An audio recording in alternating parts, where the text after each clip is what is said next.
প্ৰথম প্ৰশ্ন, কোনটো খাদ্য অতিৰিক্তভাবে খালে বৃক্কত বা কিডনিত পাথৰ হয়? শুদ্ধ উত্তৰটো হ'ল বেছিকৈ মাংস খোৱাৰ লোকৰ বৃক্কত পাথৰ হোৱাৰ সম্ভাৱনা বেছি হয়। কি খালে মনৰ টেনচন বা উত্তেজনা দূৰ হয়? শুদ্ধ উত্তৰটো হ'ল টেনচন বা উত্তেজনা নিৰাময়কাৰী খাদ্য হ'ল ফেটি মাছ, কণী, মিঠা লাওৰ গুটি, ডাৰ্ক চকলেট, হলুদ, নহৰু, কেমমিল, দৈ আৰু গ্ৰীণ টি ইত্যাদি। গৰমত বেলৰ চৰ্বত খালে কি হয়?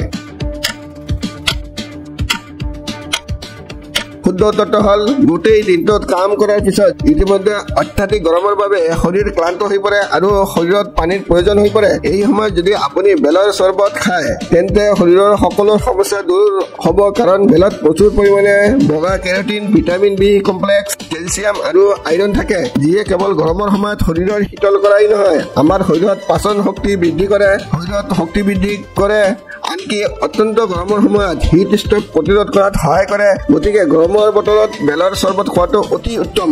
অনুগ্ৰহ কৰি চেনেলটো ছাবস্ক্ৰাইব কৰি বেল আইকনটো অন কৰি ৰাখিব, যাতে মোৰ নতুন নতুন ভিডিঅ'বোৰ তৎক্ষণাত পাব পাৰে। ভিডিঅ'টো লাইক আৰু শ্বেয়াৰ কৰিবলৈ নাপাহৰিব।